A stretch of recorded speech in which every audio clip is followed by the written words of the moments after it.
Hey everyone. So for this week's system presentation, I am going to be doing a presentation on the power plant system of the CRJ200. So in general, generalized, the General Electric makes the high bypass turbofan engine that we see on the CRJ200. So it's the General Electric CF34-3BI high bypass turbofan engine. So from the manual, it says that there is 8,729 pounds of thrust at the takeoff power setting, and just in general in today's engines, the engine's bypass air actually produces most of the thrust that we see in today's engines. So we have a few main parts of the turbofan engine that we're going to talk about here in a little bit. So first off, we have the fan that the air is taken into first. Then it's either going around the core engine or through the core engine. So in the core engine, it's going to go through the compressor. Then it's going to be combusted through with the combustor, the combustion chamber.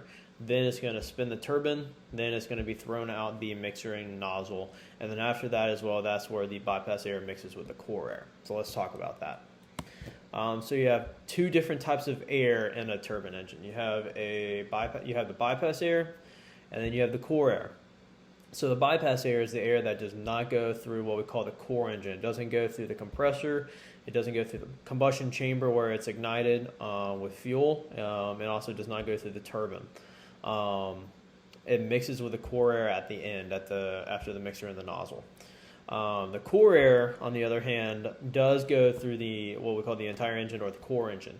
So it's compressed with the compressor, then it goes through the combustion chamber where it's ignited with fuel, and then spins the turbine, and then goes through the mixer and nozzle, and then after that is then mixed with the bypass air.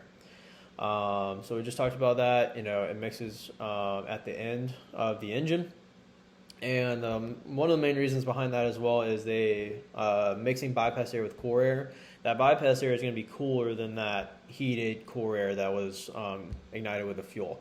So that one, it produces about 8% of the engine's thrust. Two, it also helps reduce the sound that these engines make. They produce a lot of power, they can make a lot of sound, but that bypass air kind of helps it not be as loud. So the bypass ratio kind of determines whether the engine is going to be high or low bypass. And it's defined by how much air is moved by the fan and how much bypass air there is versus how much air goes through the core engine. So low bypass engines have a bypass ratio of less than about 2 to 1. And then a high bypass engine has a bypass ratio of higher than 4 to 1. All right, cool. So here's the diagram of the turbofan engine, and we're kind of talking about the different parts of it. So first off, you got the duct fan. That's what it says on there, but basically just the fan of the engine where the air is taken in. It goes two separate ways. It can either go through the bypass, so you can see that at the bottom of the top. At the bottom there it says bypass air, where it does not go through that core engine. Then you have the air that does go through the core engine. It goes to the compressor. Where it's compressed, then it goes to the combustion chamber, ignited with that fuel. It spins the turbine and then goes throughout the exhaust or the nozzle. And then after that, that's where that bypass air mixes with that core air. Okay, so the fuel part of the power plant for the turbine engine is, so the fuel system uses mechanical and electronic controls to deliver the fuel to the engines. So there's four main controls. You got the thrust levers, and then you have the engine speed switches, you have the APR controls, and then the ECAS or the EI CAS. So there's three main tanks on the CRJ200. You have two tanks, one in each wing, and then you also have a center tank in the body. So you have the main ejector, and then electric boost pumps provide pressurized fuel to the engine from the tanks, eventually to the engines. So when the fuel actually reaches the engine, the distribution is then controlled by what's called a gearbox-driven fuel pump, which is controlled by what we call an FCU, or a fuel control unit. It's then filtered, heated, and distributed to the combustion chamber. And we were talking about it a little bit earlier, where after the compressor is then ignited in that combustion chamber, that air is. And then cool, so here's the diagram of the actual fuel system and how it gets to the left and right engines. At the top left, you see that left wing tank. Top right, you see the right wing tank. And then in the center there, you see that center tank, and you kind of see how you have all this boost pumps, excuse me, that eventually are going to take it from those three different tanks to the left or right engine. So the oil system, one of the main things it's there for is to lubricate the engine bearings and accessory gearbox, and it's circulated under pressure to be able to do that. So you have a main, excuse me, main oil tank. So from the tank, it goes through a pump, through an oil filter and heat exchanger, then continues to the engine sumps, where it's then lubricates the engine bearings, and then the accessory gearbox that we were talking about. After it does its use, after it's used, the oil flows through the gearbox, what we call a gearbox-driven main loop, to a scavenger screen to where it's then filtered. From that filter, it uses what's called scavenger pumps through a chip detector, and then back into the tank to where then it's then circulated again.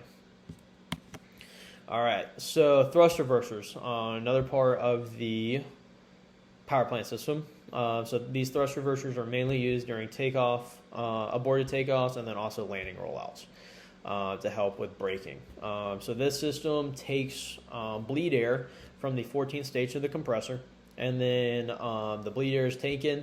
It helps uncover what's called the cascade vans, and then it helps rotate the blocker doors to the closed position. These blocker doors then redirect the fan bypass airflow that we were talking about earlier. So usually, it's going to go rearward, but with those blocker doors rotated to closed position, it forces the air forward, which helps with that braking. So engine bleed air, you have a few different places to where bleed air is taken from the turbine engine and used for different systems. We talked about one of them just now, those thrust reversers, but there's a couple others that we take from, and then also even that one uses more systems, the thrust reverser system from the 14th stage. So bleed air is taken from the 7th, 10th, and 14th of the compressor stages. The 7th is used for pressurization of oil seals and venting of the engine sumps in the lubrication system. Then you have bleed air that's taken from the 10th stage. That helps with the pneumatic supply to the air conditioning, helps cool the avionics, it helps with the pressurization systems, and then also to help start the engines for engine starting. Then you have the 14th stage. Yes, we talked about thrust reverser systems. It does take from the 14th stage of engine bleed air, but then the 14th stage is also used for the pneumatic supply to the engine cowl and wing anti-ice systems as well. And then here are my references, and thank you so much for your time.